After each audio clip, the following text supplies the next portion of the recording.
Hi guys, it's Erica from Brains to Beauty, and today I am doing a review and foundation routine of my Covergirl Ready Set Gorgeous foundation and powder foundation. And I actually got this a long time ago, maybe a few months ago, and I've been using it for a while now, so I feel like I can really talk about this product and tell you how I feel about it. So let's go ahead and get started. Okay, to start off, I've already moisturized my face, and now I'm going to go in with primer. I do put on my eye primer and my face primer before my foundation because I do put foundation on my eyes. And so when I do choose to do my eye makeup, my eye primer is already on. And for my face, I have been loving this Angel Veil primer from NYX. It has been amazeballs.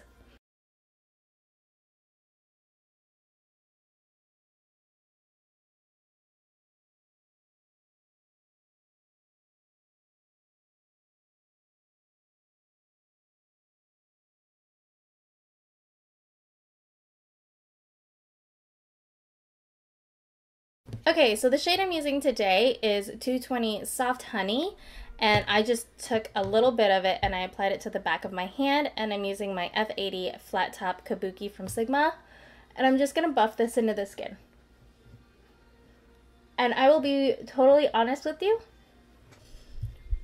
If I did a first impression, I would tell you I love it, it's medium coverage, it's amazing, and then 3 days of using it, and then I was like, I am so unimpressed.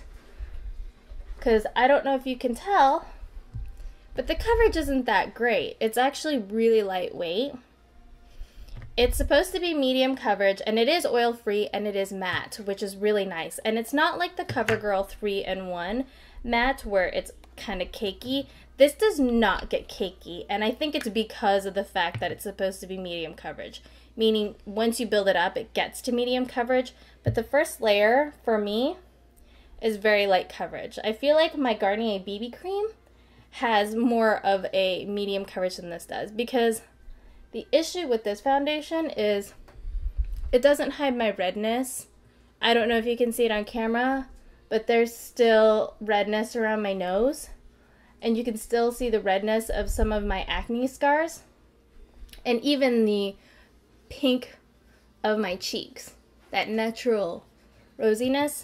So for me, one layer is definitely light, and this is actually the second squirt of the foundation.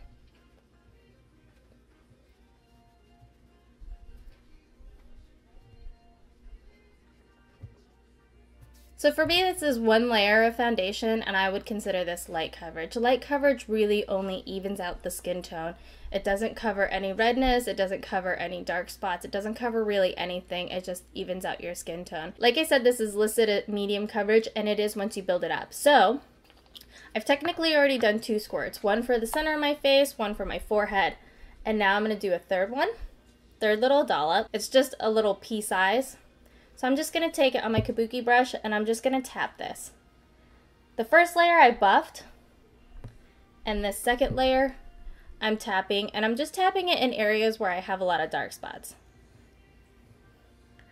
and redness.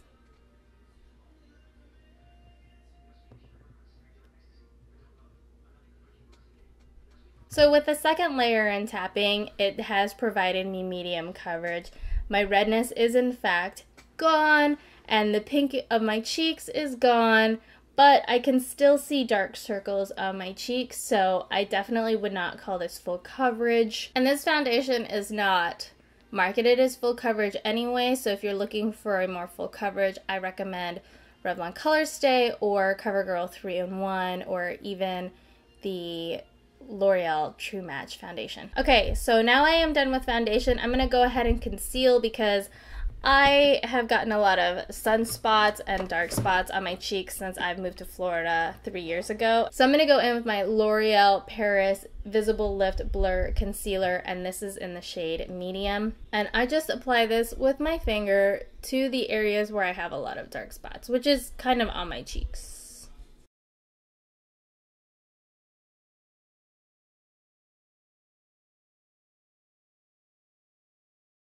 For many of you, this is probably a lot of concealer, but I have a lot of dark spots. And then, like earlier, I just tapped this into place because what happens when you buff is you actually remove product. Okay, so that is it for my foundation and concealer. Now I'm going to go in and do a little bit of highlighting. I don't always do this, but if I want a really strong highlight, I use my NYX HD concealer. If I'm just doing a daytime look, I will use my Maybelline Fit Me concealer in medium.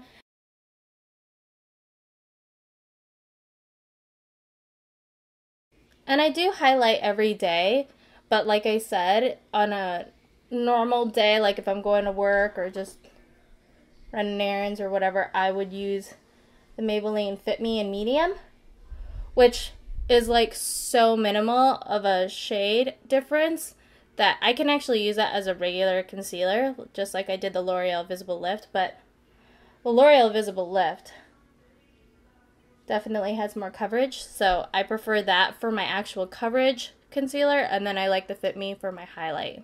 And again, patting motions. At this point, the only time you're ever going to buff is like your first layer of foundation.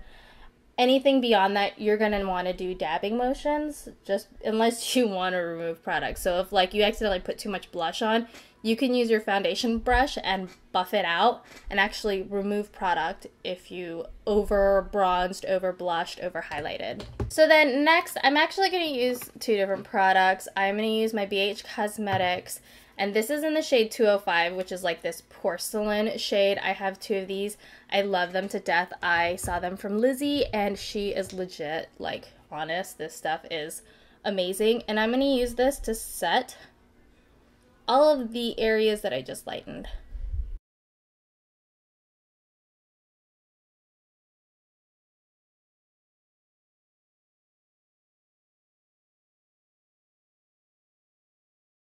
Okay, and then next I'm going to go in with my Ready Set Gorgeous Fresh Complexion powder. And this is actually supposed to match 215 and 220. It actually mentions the color on the back, and this is actually medium. And like I said, I got 220, and this says it goes with 220. It says it also goes with 215, but I will tell you right now, I don't use this powder that much because I feel like this powder is way darker than the actual foundation. So if you're using 215, I would not recommend this, even though it says it's for 215, because this is pretty dark.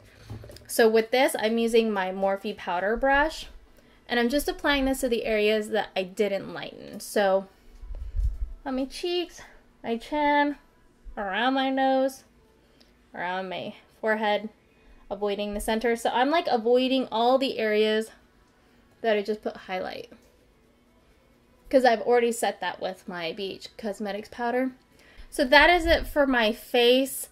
I will do bronzer and blush, but I always do that after my eye makeup. So I'm going to go ahead and do my eye makeup, and I'll talk to you guys later. So here's the finished look. I did do my eyes using my Smashbox On The Rocks palette. I did apply lipstick and lip gloss, blush, and bronzer. And this is the completed look. I absolutely love this foundation for daily use. As for whether or not I recommend it, I would for anybody who does not have like a lot of issues, meaning if you don't really have dark spots or you don't have a lot of freckling, if you only have a little bit of pink and you just need to like even out your skin tone, I definitely would recommend this. It really does give a natural look, and the one thing I love about it is, one, it's oil free, but two, it's also mattifying, but not to the point where it's going to cause cakiness. Because it is such a light formula, you don't get that cakey sensation in dry spots like you would with the Revlon Color Stay or the Covergirl 3-in-1. Those definitely stick to dry spots on the face, so you have to super moisturize if you want to use those foundations, or use a beauty blender, which almost adds moisture to the foundation as you're applying it. But for this, you can actually use this on dry spots, and you're not going to get like that weird pooling or like that weird like cakey texture wherever you get those dry spots. And I like it because it's great for oily skin. I have oily combo skin, and this helps me stay matte throughout the day. I will say this does not last all day, similar to that of like the Revlon Nearly Naked or even the L'Oreal True Match Lumi. I feel like those foundations don't last a very long time, but they all give you a very nice finish, which is what I really like about this foundation. It looks very natural, which is really appealing to me. However, if you have dark spots, you have a lot of acne, you have rosacea or redness or a lot of hyperpigmentation, I would not recommend this unless you expect to use concealer. I personally use concealer every day that I use this foundation because I feel like it doesn't give me enough coverage, and I do have a lot of dark spots. In fact, even with my concealer, if I were to get really up close with the camera, you can still see a lot of the dark spots under my eyes. So that is it. I hope this review helped you guys. The foundation does come in 12 shades and the powder comes in 6. Like I said, this powder definitely is a little bit darker than the foundation itself. If you don't like that, I would recommend going a shade lighter. You can definitely test it out, and Ulta does have an awesome return policy, so does Walmart. I wouldn't recommend Target because they no longer allow for returns for open products, which is unfortunate because it's not like you can try out drugstore products in the store. Thank you guys so much for watching. If you guys enjoy foundation routines and reviews, let me know and I'll do more of these on all the other foundations that I have. I do have all drugstore foundations. I don't really use high-end foundations because I don't feel the need for it. I'm an engineer. Most female engineers don't wear makeup to work, so I don't need high-end stuff. I don't do photography, makeup normally, so I am definitely a drugstore person. So if you want more reviews on drugstore products, let me know down below. And of course, thumbs up so that I know to keep doing these videos. And if you haven't subscribed to my channel, make sure to subscribe to see more. And thank you guys so much for watching. This is Erica from Brains to Beauty.